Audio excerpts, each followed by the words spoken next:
It was Mischief Night 1975 in one of the country's wealthiest neighborhoods. Martha Moxley, who was just 15 years old, was last seen by her parents bouncing out the front door into the cold October night. And 50 years later, the murder of Martha Moxley still haunts the gated community of Belhaven in southern Greenwich. Her family never saw her alive again. This is Murder Maps.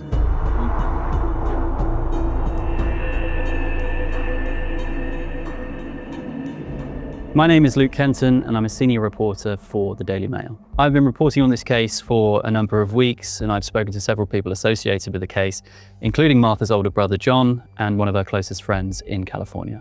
The mystery and interest in Martha's murder has endured for decades for a number of reasons. First of all, Martha was a very promising young girl who was very gifted at school, both academically and in sports. She was immensely popular in her local community and for all intents and purposes appeared to have the world at her feet. Combined with that is the brutal way in which she was killed, the mystery that continues to surround what happened in her final moments. And finally, the prime suspects in this case were from an incredibly wealthy family who wielded a lot of influence in the local community and also boasted some significant family ties too, namely to the Kennedys.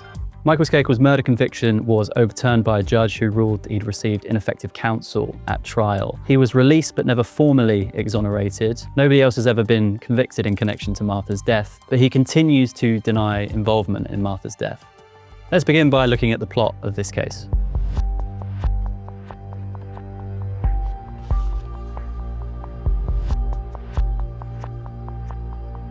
This horrific attack took place in the hamlet of Belhaven, where crime was almost unheard of. Belhaven was a community in Greenwich, Connecticut. Martha and her family moved from California to Greenwich to this house a year before she was murdered. So Martha grew up on the West Coast in California, but she moved with her family in the summer of 1974 after her dad was relocated to New York City for work. The move was seamless for Martha. She quickly became one of the most popular people at school and quickly also amassed a long list of admirers. Martha was a bright and warm individual who was incredibly confident. I spoke with one of Martha's close friends in California who likened her to sunlight, and she said everybody gravitated towards Martha. She also described her as a typical it girl. Everybody wanted to be her and everybody wanted to be friends with her. And her family were incredibly close. Her older brother John said that their parents were very loving, very involved in their lives and always encouraged them both to pursue all of their interests, whether academic, sporting or creative. Among those admirers of Martha's were two wealthy brothers who lived in a home across the street from the Moxleys. 17-year-old Tommy Skakel and 15-year-old Michael Skakel. They were nephews of Robert F. Kennedy's widow, Ethel Kennedy. So the Skakel family were a family of incredible means financially. They were much richer than their Kennedy cousins. But while they're incredibly rich, the family had also experienced tragedy. Their mum had passed away when both of the boys were quite young, and their father was a very successful businessman, but an alcoholic who was rarely around. And they were actually left to be raised by hired help. By the time the boys were in their teens, they had gained a reputation in the neighborhood for being incredibly wild. Both of them were also said to have a furious temper, and they lived right across the street from Martha. Here's a photo of the Skakel mansion, which was directly across the street from the Moxley home. Skakel household was one of unlimited financial means, but one of also dysfunction. Unlimited money, but little supervision. Tommy and Michael were both among Martha's admirers, as excerpts from her diary, seen here, would later reveal. One excerpt from September 12th, 1975, detailed an evening that she spent with both of the Skakel brothers. The excerpt began, "Dear Diary, today was nothing extra special at school. Me, Jackie, Michael, Tom, Hope, Maureen, and Andra went driving in Tom's car. I was practically sitting on Tom's lap because I was only steering. He kept putting his hand on my knee. Then we went to Friendly's and Michael treated me. And he got me a double when I only wanted a single. So I threw the scoop out the window. Then I was driving again and Tom put his arm around me. He kept doing stuff like that." Just a few days later, Martha wrote about a confrontation that she had with Michael about his brother Tommy. She wrote, "Michael was so totally out of it that he was being a real arsehole in his actions and words. Michael jumps to conclusions. I can't be friends with Tom. Just because I talk with him, it doesn't mean I like him. I really have to stop going over there." Less than a month later, Martha was dead. Those excerpts from Martha's diary would later prove central to the state's case against Michael Skakel as they tried to piece together a potential motive for her murder. What prosecutors claimed they showed was a competition between the two brothers. Both of them were said to be fiercely competitive with one another and potentially even fighting over the affections of Martha. It was alleged that Michael had a crush on Martha and Tommy was aware of that. So to one-up his brother, he made romantic advances on Martha in front of him. The last known sighting of Martha was actually authored by Tommy Skakel, who told investigators that he'd last seen her when they were fooling around together outside of the Skakel mansion before he watched her leave. Prosecutors would claim that perhaps Michael saw that romantic exchange and attacked Martha in a jealous rage.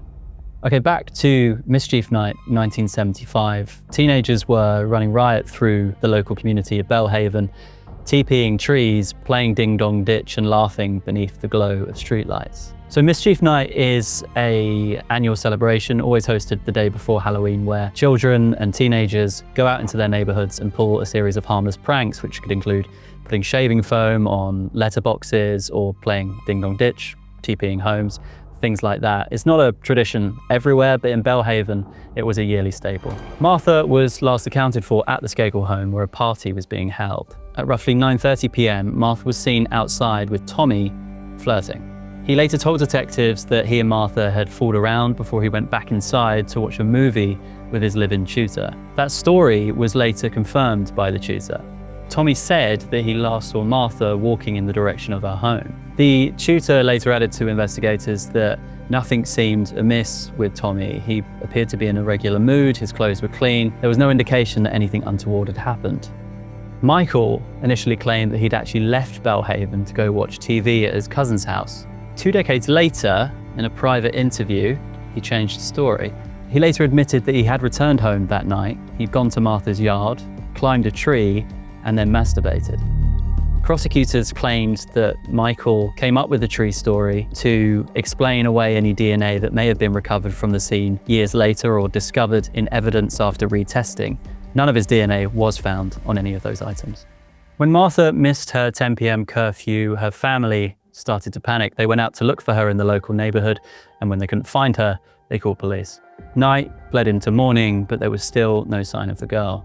Then came the horrifying discovery of Martha's body hidden beneath a pine tree in her family's backyard. She had been beaten and bludgeoned with a golf club and stripped from the waist down. Her blonde hair was now matted red.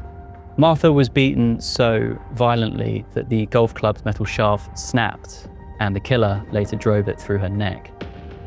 Martha's injuries were severe, and many of them, and despite being stripped from the waist down, investigators found no signs of sexual assault. Now, let's look at the investigation.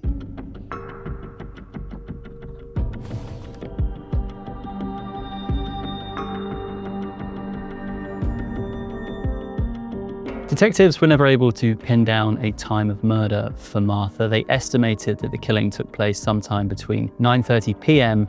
and 5:30 a.m. of the following morning. Reports of neighborhood dogs barking raised the possibility of a disturbance around 10 p.m. Whoever killed Martha dragged her body 100 yards to the pine tree where she was found dead the following day. Here is a diagram showing how Martha would have been dragged from the place she was killed to where she was ultimately found.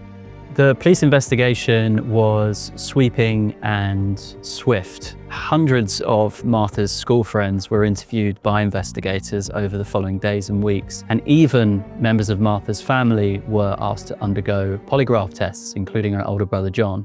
Speaking of John Moxley, seen here with his mother, was 17 at the time of Martha's murder, and he was also out enjoying the festivities of Mischief Night. When he came home, he told us that he remembers thinking to himself, good for her, it's her turn to get in trouble for once instead of me. But when she still wasn't home the following morning, that's when the panic started to set in. While his mum was pacing the home, waiting for the phone to ring, desperate to hear something about Martha, he was sent off to football practice, but halfway through the session, his coach pulled him from the field and told him that he needed to go home immediately. That's when he knew something terrible had happened. When he pulled onto the street, John remembers seeing flashing lights and officers gathered in the street and yellow tape surrounding his home. He remembered thinking to himself, I have no idea what is going on, and it was at that moment that his mum came outside and told him bluntly, Martha's dead. The next few weeks and months passed by in a blur. Police questioned hundreds of Martha's classmates, and even John was asked to take a polygraph test, but little progress was made. Now, police thought a breakthrough came in the case when the golf club used to bludgeon Martha was traced back to a set owned by the Skakels' late mother, Anne. And here is a picture of the Skakel family, all 7 siblings, and their father, Rushton. But crucially, investigators never sought a search warrant for the Skakel home. Investigators later admitted that the reason they didn't do that is because they didn't want to ruffle the feathers of Rushton Skakel.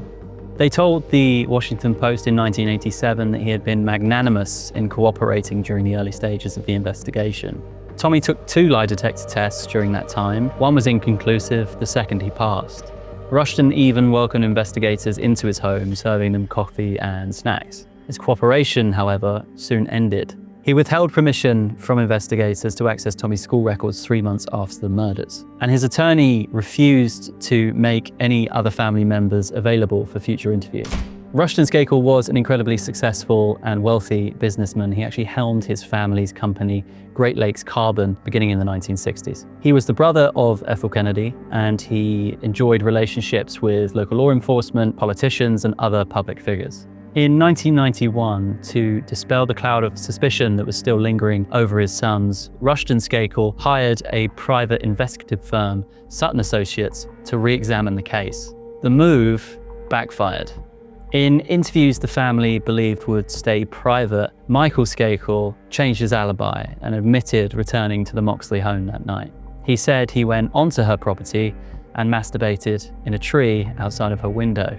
Investigators also uncovered a series of disturbing comments that Michael had allegedly made to people in the years that followed, hinting at his potential guilt. "I'm going to get away with murder, I'm a Kennedy," Michael allegedly told one of his classmates at a troubled reform school.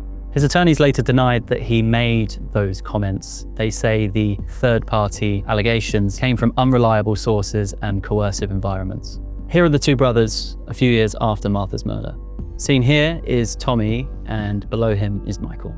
The private investigation had the opposite effect of what Rushton Skakel had hoped for. To that point, Tommy had always been the prime suspect in the Moxley murder, but that investigation pointed the finger of suspicion at Michael. As the years dragged on, Dorothy Moxley, seen here, refused to let her daughter's name fade.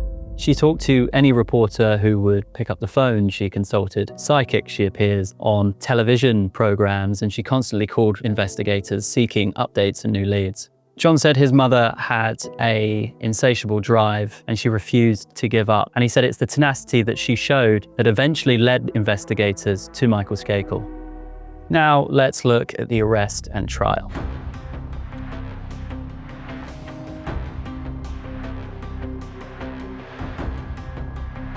Rushton paid the private investigation agency and the report was buried. Years later, excerpts from it were leaked to the press and the Martha Moxley investigation sprung back to life. In 1998, a grand jury was convened, and 18 months later, Michael Skakel was indicted on murder charges. He was convicted in 2002 and sentenced to 20 years to life. During that 2002 trial, Michael Skakel actually turned to Dorothy Moxley, where she was sitting, and said, "You've got the wrong guy." After 4 hours of deliberation at the end of the trial, the jury disagreed and Michael was found guilty. After years of appeals, a judge overturned Michael's murder conviction, ruling in 2013 that he had received ineffective counsel. The conviction was reinstated in 2016 and then vacated in 2018.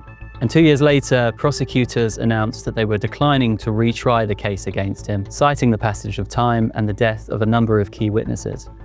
Much of Michael's appeal centered around a tape that was played to the jury and in the courtroom, in which he was discussing returning to Martha's home that night and masturbating. During that conversation, he told the investigator that he was worried that somebody had seen him masturbating that night.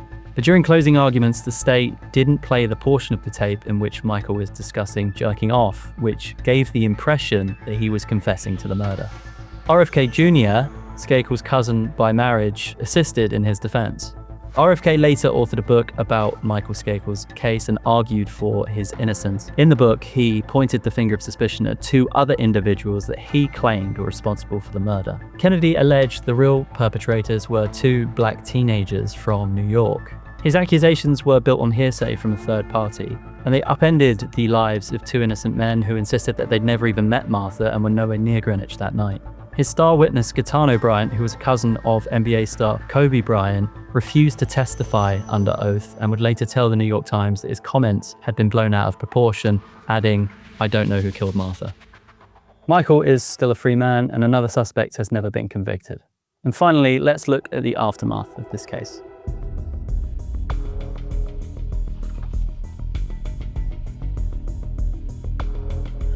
In 2024, Michael sued the town of Greenwich and its police department. He alleged that investigators had sought to frame him because they wanted to, quote, snare a Kennedy cousin.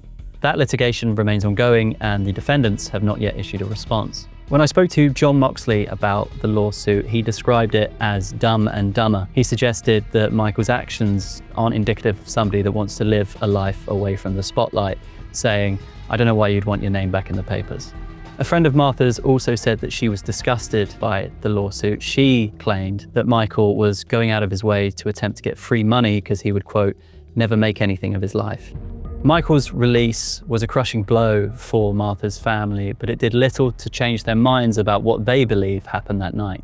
John told us that both he and his mother decided that in their minds they knew what happened, and that, for them, was enough.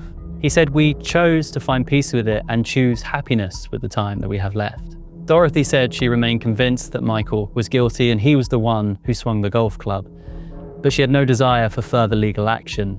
She died in December 2024 at 92 years old. Despite everything, John expressed sympathy for the Skakel family. He described the Skakel family home as rudderless and said that while they had endless financial means, they were lacking in love, structure, and support. "I wouldn't want to walk a mile in their shoes," he said.